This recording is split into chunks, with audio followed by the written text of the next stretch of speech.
이제 하노이 샘물교회 1부 예배를 시작해 보겠습니다. 먼저 하노이 샘물교회 인사를 해볼게요. 하나님은 당신을 부르십니다. 하나님은 당신을 계획하십니다. 하나님은 당신을 사랑하십니다. 잘했어요. 두 손 모으고 두 눈 꼭 감고 하나님은 영이시니 예배하는 자가 영과 진리로 예배하십니다. 아멘. 자, 이제 믿음의 고백을 할 시간이에요. 온 세상을 만드신 온 세상을 만드신 하나님을 믿어요. 하나님을 믿어요. 나를 구원하신 나를 구원하신 예수님을 믿어요. 예수님을 믿어요. 우리와 함께 하시는 우리와 함께하시는 성령님을 믿어요. 성령님을 믿어요. 아멘. 이제 일어나서 우리 찬양해 볼 거예요. 우리 서로 반갑게 축복하면서 나가요.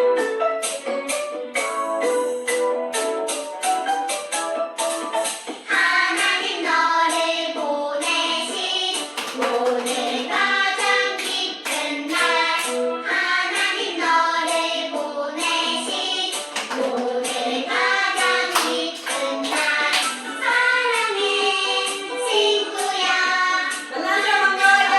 반가워 좋아요. 사랑해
나오셔서 기도해 주시겠습니다. 자, 기도하겠습니다. 혹시 선풍기 끌까? 안 추워요? 괜찮아? 오케이. 자, 기도하겠습니다. 하나님 감사합니다. 한 주간의 삶도 지켜주시고 특별히 12월 또 대림절로 보내며 우리 주님을 기억하며 기념하며 예배할 수 있도록 도와주시니 감사합니다. 날씨가 또 이렇게 많이 추워졌습니다. 사랑하는 친구들 감기 걸리지 않게 건강 잃지 않게 하나님께서 함께 해주시고 특별히 오늘 예배를 통해서 선포되어지는 그 말씀으로 힘을 얻고 위로를 얻고 또한 삶을 살아갈 수 있는 그런 기쁨을 얻을 수 있는 오늘 귀한 예배 시간이 되게 해주세요. 감사합니다. 예수님의 이름으로 기도드립니다. 아멘. 자, 오늘 우리에게 주신 말씀 공격하겠습니다. 한 칸만 더 가죠? 자, 누가복음 1장 30절에서 32절 3번절 말씀입니다. 시작! 천사가 이르되 마리아여 무서워하지 말라. 내가 하나님께 은혜를 입었느니라. 보라, 내가 잉태하여 아들을 낳으리니 그 이름을 예수라 하라. 그가 큰 자가 되고 지극히 높으신 이의 아들이라 일컬어질 것이요. 누가복음 1장 30절 그리고 32절 말씀. 아멘. 자, 말씀 선생님을 불러보겠습니다. 시작. 말씀 선생님 나와주세요. 친구들 반가워요. 말씀 선생님이에요. 한 주간 잘 지냈나요? 네. 오늘 날씨가 좀 많이 추워져서 우리 친구들 감기 조심하세요. 아셨죠? 오늘은 다시 한번 마리아처럼 순종하는 제자라는 말씀을 드려볼 거예요. 그러면 마리아가 어떻게 순종했는지 우리 말씀 속에서 한번 들어가 볼까요? 말씀 속으로 슝슝슝. 하나님 사랑해요. 하나님을 사랑하는 마리아예요. 하나님 사랑해요. 하나님을 사랑하는 요셉이에요. 마리아와 요셉은 나사렛 마을에 살고 있었어요. 어느 날 요셉이 말했어요. 마리아 사랑해요. 저와 결혼해주세요. 쿵쾅쿵쾅. 마리아도 요셉에게 말했어요. 네, 좋아요. 요셉, 당신과 결혼하겠어요. 마리아와 요셉은 약속했어요. 어느 날 천사 가브리엘이 마리아 집에 찾아왔어요. 마리아. 마리아는 천사를 보고 깜짝 놀랐어요. 누구세요? 천사가 말했어요. 마리아, 놀라지 마세요. 무서워하지 마세요. 그리고 기뻐하세요. 하나님께서 당신과 함께 하세요. 두근두근. 마리아의 가슴이 뛰었어요. 천사가 계속 말했어요. 마리아, 당신은 아들을 낳을 거예요. 그 아이의 이름을 예수라고 하세요. 그 아기는 하나님의 아들이세요. 천사는 마리아에게 예수님이 태어나실 것을 알려주었어요. 저는 아직 결혼도 안 했는걸요? 어떻게 그런 일이 일어날 수 있나요? 마리아는 아직 결혼도 하지 않았는데 아기를 낳는다는 것이 무서웠어요. 그러자 천사가 다시 말했어요. 하나님께서 당신과 함께 하세요. 그 아기는 하나님의 아들이세요. 하나님께서는 당신의 친척 나이가 많은 엘리사벳에게도 아기를 주셨어요.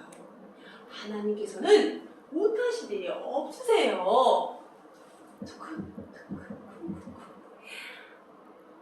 마리아의 가슴이 뛰었어요.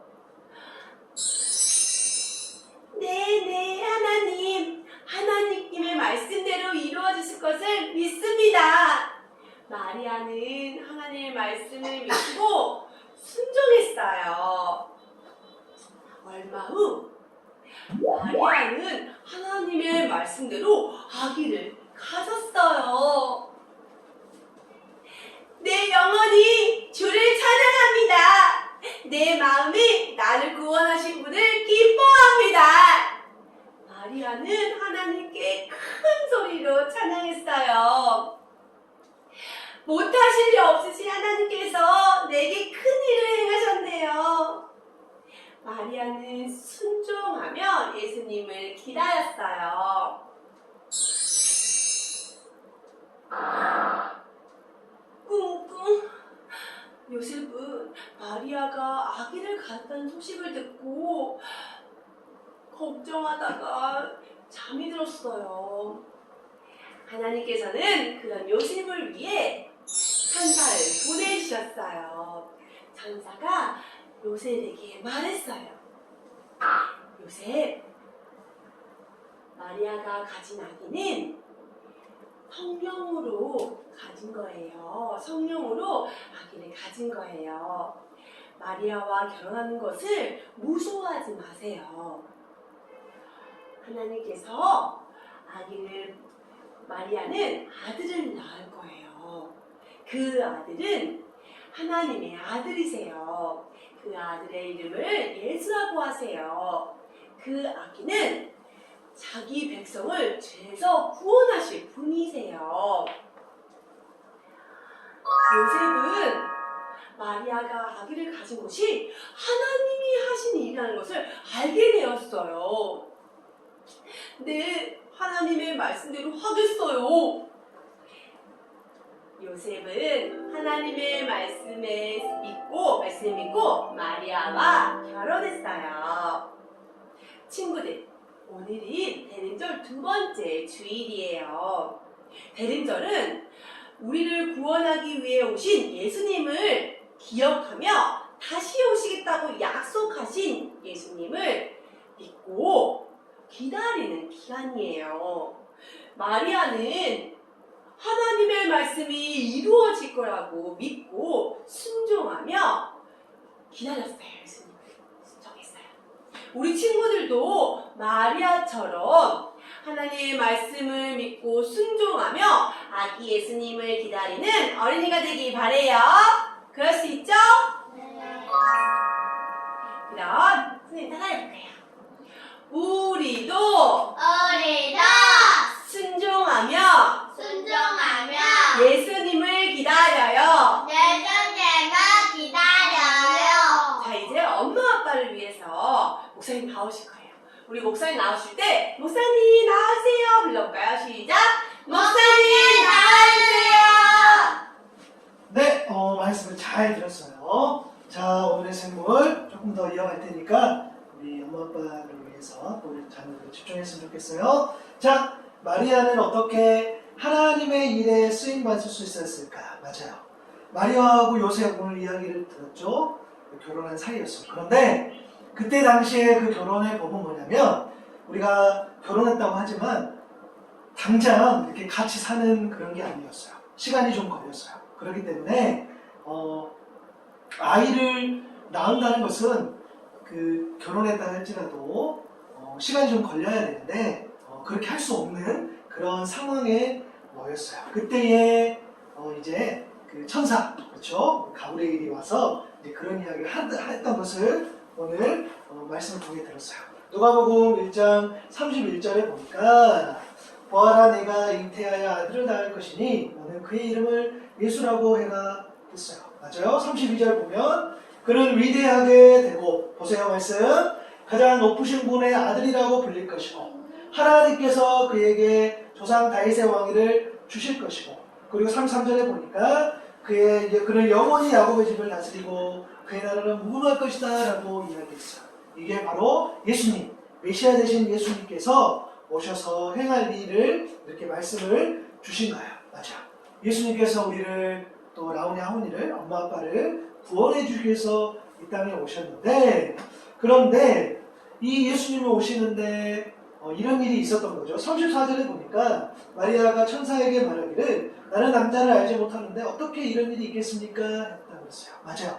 아들을 주신다는 그 말씀을 알겠는데 저는 약혼한 사이지만 아직은 아이를 가질 수 없는 상황인데 어떻게 이런 일이 있을 수 있겠어요? 라고 질문하는 장면이에요. 그런데 하나님께서는 천사를 보내서 이 마리아를 쓰신 거죠.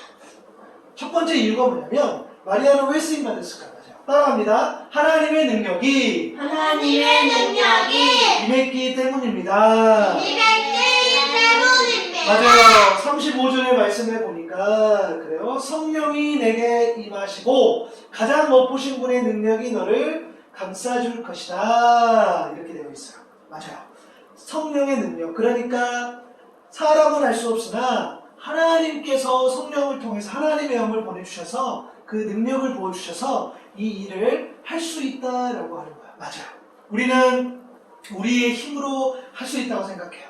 우리의 경험으로 또 우리의 지식으로 그렇게 할 수 있다고 생각해요. 그런데 사실은 그것 또한 하나님께서 허락하신 것이죠. 그래서 진짜 능력은 뭐냐면 가장 높으신 분의 능력, 바로 위에서부터 임하는 그 하나님의 능력, 그 능력을 힘입어 살아가는 것이 우리의 능력이에요. 그래서 우리 엄마 아빠도 마찬가지죠. 진짜 능력이라는 것은 내 것이 아니라 하나님께서 위로부터 보내주시는 그 능력이 진짜 능력이구나. 우리 사랑하는 자녀들이 그 능력을 힘입어 살아가기를 바라면서 그렇게 기도할 수 있어야 되겠죠. 마리아가 바로 그 은혜를 이룬 거죠. 두 번째는 뭐냐면 따라합니다. 하나님의 말씀에 순종했기 때문입니다. 맞아요. 그 연약한 마리아를 하나님의 어떤 그런 일들에 쓰임받을 수 있었던 것은 첫 번째는 아까도 이야기했지만 하나님의 그 능력 때문이고 두 번째는 뭐예요? 그 말씀을 순종했다는 거죠. 37절에 보니까 말씀 봐볼까요? 천사가 뭐라 그랬어요? 하나님께는 불가능한 일이 없어. 하나님의 모든 말씀은 불가능한 게 없어. 그러니까 그 말씀을 의지했는데 라고 이야기했어요. 여러분 38절에 보니까 마리아가 뭐라 했냐면 하나님 말씀이면 충분해라고 했을 때 마리아가 뭐라 했어요? 나는 주의 여종입니다. 천사님이 말씀하신 대로 나에게서 그런 이루어지기를 바랍니다 하면서 응답했어요. 잘 들었어요. 그게 무슨 말이냐면 순종했다는 의미인데 여러분 순종이라는 것은 뭐냐면 순순히 그 이야기를 따랐다는 말이에요. 순수하게. 그죠? 그런데 성경에서 순종은 따라합니다. 듣다. 그래요. 우리가 무언가를 순순히 따르는 것이 순종의 그런 모습이지만 그 더 본질적인 의미는 뭐냐면 하나님의 말씀을 듣는 것이 곧 순종이에요. 왜냐하면 잘 들어야지 잘 행할 수 있기 때문입니다. 그런데 우리 마리아가 이렇게 한 거죠. 하나님 말씀대로 내 삶 가운데 이루어지기를 소망합니다. 제가 그 말씀을 듣고 그 말씀을 따르겠습니다. 그래서 실제로 주어진 그 삶을 마리아는 묵묵히 살아가는 모습을 우리가 성경을 보면서 알 수 있어요. 진짜 순종은 하나님의 말씀을 잘 듣고 그 말씀대로 살아가는 것. 그래서 라온이 하온이도 또 엄마 아빠도 하나님께서 어떤 사람을 쓰시느냐. 맞아요. 위로부터 임하는 그 하나님의 능력을 힘입어서 하나님께서 그들을 사용하시고 하나님의 말씀을 듣고 잘 듣는 자, 그 순종하는 자를 하나님께서 사용하세요. 그래서 그 쓰임받은 자를 영광스럽게 하시는 것이 하나님의 은혜인 줄로 믿습니다. 하나님께 쓰임받는 자, 하나님의 뜻 안에서 하나님의 능력이 임하는 자, 그리고 말씀에 순종하는 자였어요. 우리 대림절을 보내면서 우리 주님을 기다리면서 좀 그렇게 기도했으면 좋겠어요. 하나님, 하나님의 능력을 힘입어서 살아가는 자, 하나님의 말씀을 잘 들어서 순종하는 자로 살아가게 해주세요. 그렇게 하나님의 오심에 쓰임받는 자가 해주시고 하나님의 사랑을 잘 전하는 자로 그렇게 쓰임받는 자가 될 수 있도록 은혜를 베풀어 주세요. 그렇게 기도할 수 있는 우리 각 가정이 될 수 있기를 바랍니다. 기도하겠습니다. 하나님 감사합니다. 요셉과 마리아 이야기를 통해서 또 우리 주님이 천사의 메시지를 마리아를 통해서 보내시면서 예수님이 오신다는 복된 소식을 오늘 성경을 통해서 말씀을 통해서 듣게 되었습니다. 연약한 마리아가 쓰임받을 수 있었던 것은 하나님의 능력이 있었기 때문이고 그리고 그의 삶 가운데에 그 삶이 그렇게 진행되기를 순종했기 때문에 하나님은 마리아를 들어서 사용하셨습니다. 우리 사랑하는 친구들도 하나님의 능력을 힘입어서 살아가는 친구들 다 되게 도와주시고 그리고 말씀에 잘 듣고 순종함으로 하나님의 일에 쓰임받는 자가 될 수 있도록 하나님께서 은혜를 베풀어 주세요. 대림절 기간 예수님을 더 묵상할 수 있도록 도와주시고 또한 예수님의 사랑을 전하며 살아갈 수 있는 우리 사랑하는 가정들 다 되게 도와주세요. 감사합니다. 예수님의 이름으로 기도드립니다. 아멘.